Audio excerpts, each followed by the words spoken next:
Bienvenue dans cette nouvelle édition de l'Africa Tonight, voici les titres de l'actualité. Le Maroc a célébré le 68e anniversaire de la révolution du roi et du peuple. Lors d'un discours, le roi du Maroc, Mohamed VI, a dénoncé les attaques méthodiques contre son royaume et les tensions visant selon lui à déstabiliser le pays.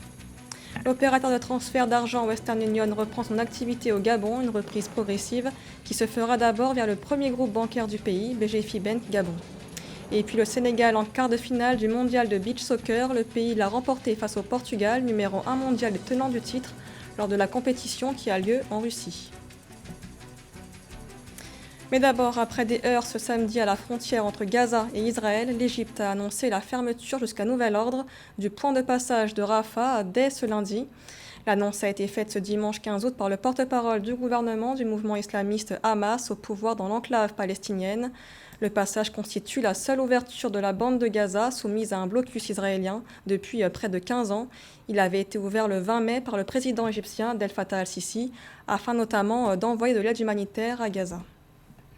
À l'occasion du 68e anniversaire de la révolution du roi et du peuple ce vendredi 20 août, le roi du Maroc, Mohamed VI, a dénoncé les attaques méthodiques dont le royaume a été la cible de la part de certains pays, une déclaration qui intervient dans un contexte marqué par des tensions diplomatiques avec l'Algérie et l'affaire de cyberespionnage liée au projet Pegasus. Joël Ballot.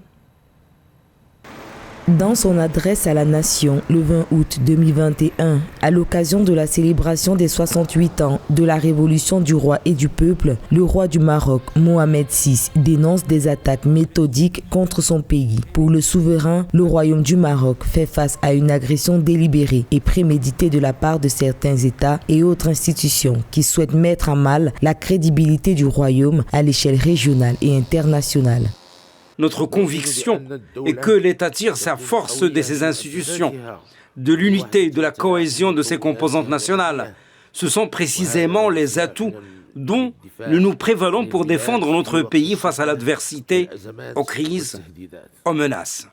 Cet esprit de corps est palpable face aux attaques méthodiques dont le Maroc a été dernièrement la cible de la part de certains pays et d'organisations notoirement hostiles à notre nation. Le Maroc est visé du fait qu'il est un État pleinement constitué depuis plus de 12 siècles. Outre une histoire amazighe au long cours, et que depuis plus de 4 siècles, il est gouverné par une monarchie citoyenne, présidente à la destinée du pays et la façonnant dans une symbiose totale entre le trône et le peuple. Pour le monarque marocain, toute cette tension vise à déstabiliser le processus de sécurité et de stabilité mis en place au Maroc. Et pour y faire face, le roi Mohamed VI souhaite fonder des relations solides, constructives et équilibrées avec certains pays, dont l'Espagne et la France. Nous avons à cœur de renforcer les fondements classiques qui sous-tendent ces relations, à la faveur d'une compréhension conjointe des intérêts de nos deux pays voisins. D'ailleurs, j'ai suivi personnellement et directement le processus de dialogue ainsi que l'évolution des discussions. Le but n'était pas seulement de trouver une issue à cette crise, mais aussi de saisir l'opportunité pour redéfinir les bases et les paramètres qui régissent ces relations. En rappel, les déclarations du souverain marocain interviennent dans un contexte marqué par des tensions diplomatiques avec l'Algérie. En plus des différends liés au contentieux sur le Sahara occidental, une vaste campagne de dénigrement est assignée au royaume, notamment au travers de l'affaire de cyberespionnage liée au projet Pegasus. Le Burundi est confronté depuis quelques jours à une pénurie de carburant. Plusieurs stations de service sont à sec. Les importations au niveau national seraient insuffisantes. Une situation qui serait liée notamment à un manque de devises à la banque centrale du pays. Les précisions avec Joël Ballot.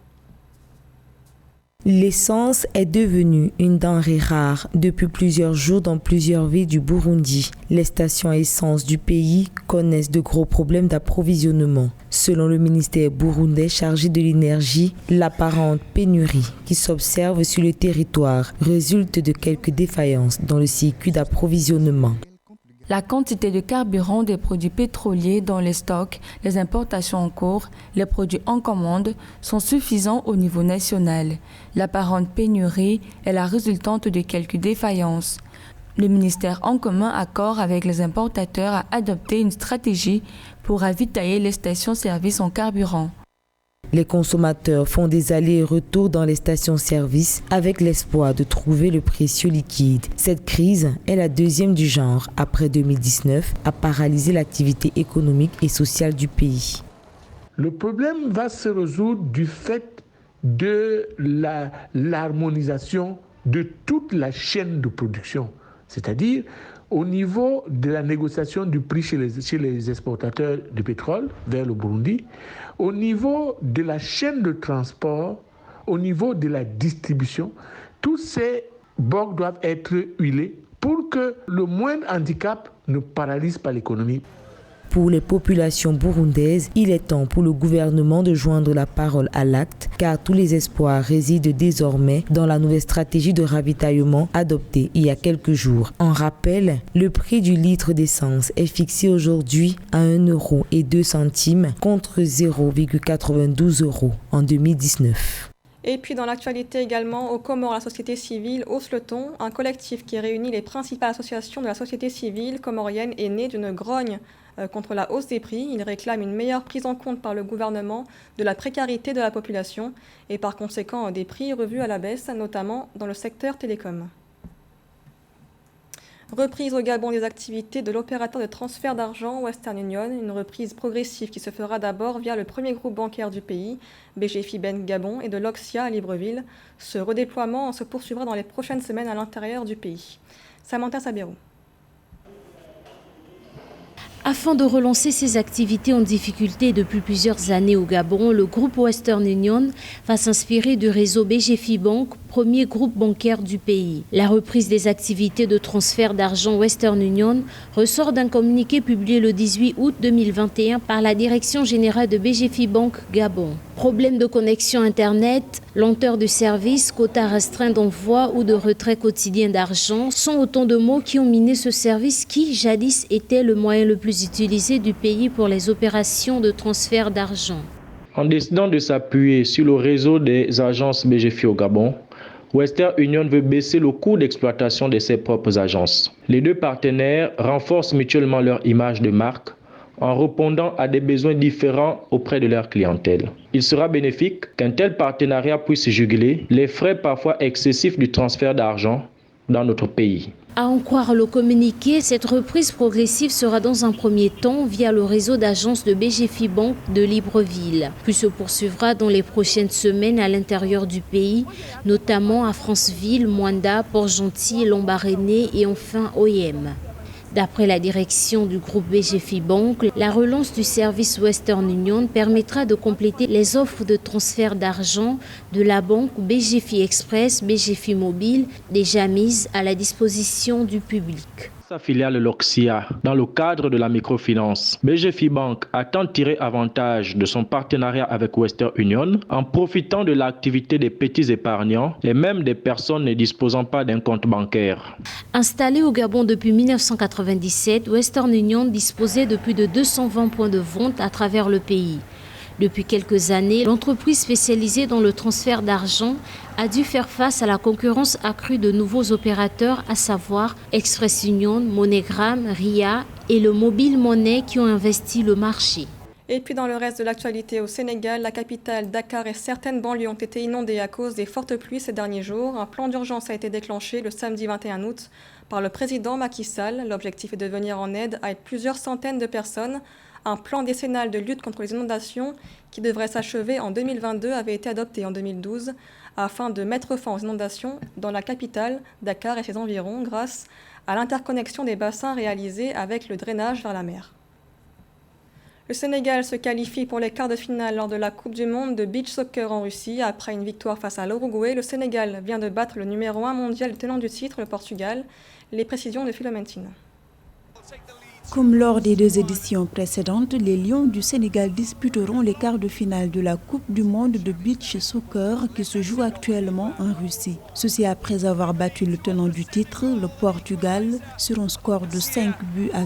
Ce lors de leur deuxième match de la phase de groupe, grâce notamment à un doublé de Raoul Mendy, Manjon Diagne et un but de Ninou Diatta. C'est une très belle victoire. Le Portugal, en plus d'avoir été la bête noire du Sénégal ces dernières années en Coupe du monde de beach soccer, cette équipe est championne du monde en titre. Donc battre l'équipe championne du monde 5-3, c'est pas évident. Et dans une situation, dans un contexte extrêmement compliqué, parce qu'un des joueurs phares, le meilleur attaquant sénégalais, avait perdu sa maman la veille. Donc malgré tout ça, faire abstraction de tout ça et aller gagner la rencontre, c'est vraiment une très très belle victoire. Actuellement en tête du groupe D, l'équipe du Sénégal affrontera l'Oman pour la deuxième rencontre de poule ce mardi 24 août. En battant l'Oman, les Lions du Sénégal peuvent espérer accéder pour la première fois de leur histoire aux demi-finales de la compétition.